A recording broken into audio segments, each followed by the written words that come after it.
గత 30 సంవత్సరాల నుండి కార్మికులు, కారు డ్రైవర్లు కావచ్చు, ఐచర్ డ్రైవర్లుగా, సుమో డ్రైవర్లు కావచ్చు, తుఫాన్ డ్రైవర్లు కావచ్చు, టెంపో డ్రైవర్లు అందరూ చదువుకున్న వాళ్ళు ఉన్నారు, చదువు లేని వాళ్ళు ఉన్నారు. అందరూ ఏదో ఒక వృత్తి చేసుకొని తమ తమ కుటుంబాలని పోషించుకోవాలనే ఆలోచనతో ప్రభుత్వాల మీద పడుకోకుండా మాకు ఉద్యోగాలు కావాలని చెప్పి అడుక్కోకుండా స్వయం కృషితో 1,00,000, 2 లక్షలు బయట అప్పు తెచ్చుకొని ఆ డబ్బు తీసిపోయి ఫైనాన్సుల్లో కట్టి అక్కడ ఫైనాన్స్ చేయించుకొని మా కుటుంబాలని గడపాలని చెప్పి మా కుటుంబాన్ని పోషించుకోవడానికి డ్రైవింగ్ ఫీల్డ్ని ఎన్నుకొని గత 30 సంవత్సరాలుగా ఎమరాల్డ్ సందులో మేము మా వెహికల్స్ పెట్టుకొని మా కుటుంబాలు గడుపుకుంటున్నాం. కానీ ఈరోజు అక్కడ షాపింగ్ కాంప్లెక్స్లు ఎక్కువైపోయాయి, తర్వాత ఇండ్లు కట్టుకునే వాళ్ళు ఎక్కువైపోయినారు. వాళ్ళందరూ మాకు అడ్డం అని చెప్పి ఈరోజు వాళ్ళు ప్రెజర్ చేసి మాకు తీసేయండి, మాకు అడ్డం వస్తున్నాయని చెప్పడం వల్ల మేము అందరం డ్రైవర్లము, ఓనర్లము అందరం కలిసి దాదాపు టౌన్ అంతా తిరిగి ఎక్కడైతే పార్కింగ్ ప్లేస్ ఉంటుందో గవర్నమెంట్ మున్సిపాలిటీ ప్లేస్ అక్కడ మనం పార్కింగ్ చేసుకోవాలా, మనకు ఒక స్టాండ్ అనేది కావాలని చెప్పి ఒక 4-5 చోట్ల తిరిగి ఈరోజు ఇక్కడ ఫ్లైఓవర్ కింద, సెకండ్ రోడ్లో ఉన్న ఫ్లైఓవర్ కింద మున్సిపాలిటీకి సంబంధించిన ప్లేస్ ఉందని చెప్పి ఇక్కడైతే ట్రాఫిక్ వల్ల కూడా ఎటువంటి అంతరాయం ఉండదు, ఎవరికి ఇబ్బంది ఉండదు అనే ఆలోచనతో ఈరోజు నిన్న వచ్చి ఇక్కడ స్టాండ్ పెట్టుకున్నాము. పెట్టుకున్న వెంటనే మున్సిపల్ ఆఫీస్కు సంబంధించిన టౌన్ ప్లానింగ్ వారు వచ్చి, మేడమ్స్ వచ్చి ఇక్కడ స్టాండ్ పెట్టకూడదు, మేము చాలా రోజుల నుంచి ఇక్కడ కాసుకొని ఉన్నాము, మీరు తీసేయాలని చెప్పి బలవంతంగా నేను మాట్లాడడం జరిగింది. మేడం, మా కుటుంబాలు గడవడానికి మేము ఇక్కడ స్టాండ్ పెట్టుకున్నామే తప్ప ఇతర ఇంకో దానికి మేమే కబ్జా చేసుకోలేదు. లేదు, మాకు ఇదే కావాలని కాదు, ఎక్కడైనా కానీ మాకు చూపించండి, మేము అక్కడైనా కలెక్టర్ ఆఫీస్ దగ్గరైనా సరే ఇటువంటి పార్కింగ్ మాకు చూపించండి, ఎక్కడైనా పెట్టుకుంటాము, మీకు ఎవరికి ఇబ్బంది పెట్టామని చెప్పి నిన్న వారితో కూడా మాట్లాడడం జరిగింది.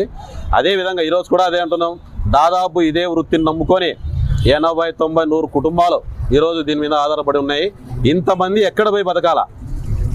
మేము ట్యాక్స్ కడతాను వెహికల్లకు, లోకల్లోనే ఉన్న వాళ్ళం. మేమేదో ఏపీ నుంచో, మహారాష్ట్ర నుంచో, ఉత్తరప్రదేశ్ నుంచో ఇక్కడ రాలా. మేము ఉండేదే అనంతపురం నగరంలో, పుట్టిండేదే ఇక్కడ, పెరిగిండేది ఇక్కడ, బతుకుతున్నది ఇక్కడ.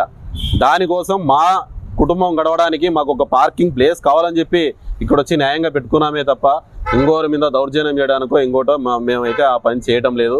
ఈరోజు చూస్తున్నాం, అనంతపురం నగరంలో బేల్దార్ పనిచేసేవాళ్ళు, కార్పెంటర్ పనిచేసేవాళ్ళు, రకరకాల చేతి వృత్తులు పనిచేసే వాళ్ళందరూ ఈరోజు ఖాళీగా కూర్చున్నారు. యూపీ నుంచి, ఎంపీ నుంచి, మహారాష్ట్ర నుంచి అందరూ వలసలు వచ్చి ఆంధ్రప్రదేశ్లో చేరుకొని వాళ్ళు పనులు చేసుకొని వాళ్ళు బాగుపడుతున్నారు. కానీ మన వాళ్ళకి ఎటువంటి పనులు లేవు. మాకు కూడా ఆ దుర్భర పరిస్థితి రాకోకుండా మరి ప్రభుత్వం కానీ, ప్రభుత్వ అధికారులు కానీ, పాలకులు కానీ ఆలోచించాలి మా గురించి. మేమేంది అడగలేదు, మా అన్నయ్యలు అడగలే, మాన్నికాయలు అడగలే, మేము ఒక పార్కింగ్ ప్లేస్ ఇవ్వండి అయ్యా అని చెప్పి అడుగుతున్నాం అధికారులకు. దయచేసి మాకు ఈ పార్కింగ్ ప్లేస్ మాకు కేటాయించాలని చెప్పి ఈరోజు CI2గా మేము మా ఓనర్స్, డ్రైవర్స్ అందరి తరపున రిక్వెస్ట్ చేసి ప్రభుత్వాన్ని అడుగుతున్నాము. దయచేసి మాకు ఈ ప్లేస్ కేటాయించవలసిందిగా CI2గా తెలియజేస్తా ఉన్నాం. గత 30 సంవత్సరాల నుంచి ఇదే మోటార్ ఫీల్డ్లోనే ఉన్నాము. దగ్గర 100 కుటుంబాలు, డ్రైవర్లు, ఓనర్లు అంతా వెహికల్స్ పెట్టుకొని బతుకుతూ ఉన్నాము. అక్కడ ఎమరాల్డ్ సందులో కానీ, మరి అక్కడ డ్రెస్ సర్కిల్ సందులో కానీ షాపింగ్ కాంప్లెక్స్ కట్టడం వల్ల బండ్లన్నీ తీసేసి వెళ్ళిపోవాల్సిందిగా చెప్పడమైనది. రోడ్డు మీద పెట్టుకుంటా ట్రాఫిక్ వాళ్ళకి ఇబ్బంది అవుతుంది, వాళ్ళు ఫైన్లు రాస్తూ ఉన్నారు. గత అనంతపూర్తో పోలిస్తే అనంతపూర్ హెడ్ క్వార్టర్ అయినా ధర్మవరం, గుత్తి, గుంటకల్ ప్రతి ఒక్క చోట స్టాండ్లు ఉన్నాయి. మాకు అనంతపూర్లో ఎందుకు కేటాయించడం లేదు? పలుమార్లు ఎన్నోసార్లు అడిగినా కూడా ఇంతవరకు రెస్పాండ్ కాలేదు ఎవరు. ఈరోజు ఇది ఖాళీ ప్లేస్ ఉంది కదా, ఇది మేము ఎవరికి ఇబ్బంది పెట్టదలుచుకోలేదు. ఇక్కడ కూడా ఒక ట్రాఫిక్ ఇబ్బంది ఉండదు, మా నుంచి బండ్లు నీట్గా పెట్టుకుంటాము. ఏదైనా జరిగినా కూడా మేమే రెస్పాన్స్ తీసుకొని ఓనర్స్ మేమే ముందుంటామని ఈ ఉన్న అధికారులను కోరడమైనది. దయచేసి మాకు ఈ ప్లేస్ని కేటాయించి మాకు సహకరించవలసిందిగా అధికారులను కోరడమైనది. అనంతపురం పెద్దలందరికీ నమస్కారము. మా కోరిక ఏమంటే ట్యాక్సీ వెహికల్ మొత్తం ఎక్కడ పోయినా బండ్లు పెట్టుకునే ఎక్కడ ప్లేస్ లేదు. ఈ ప్లేస్ కోసం మేము ఎతికి ఇక్కడికి వచ్చినాము. ఈ ప్లేస్లో కానీ మాకు పార్కింగ్ ప్లేస్ ఇస్తే దగ్గర 300 మంది కుటుంబాలు ఉన్నాయి. ఆ 300 కుటుంబాలు, డ్రైవర్లు, ఓనర్లు ప్రతి ఒక్కరు దీని మీద బతుకుతారు.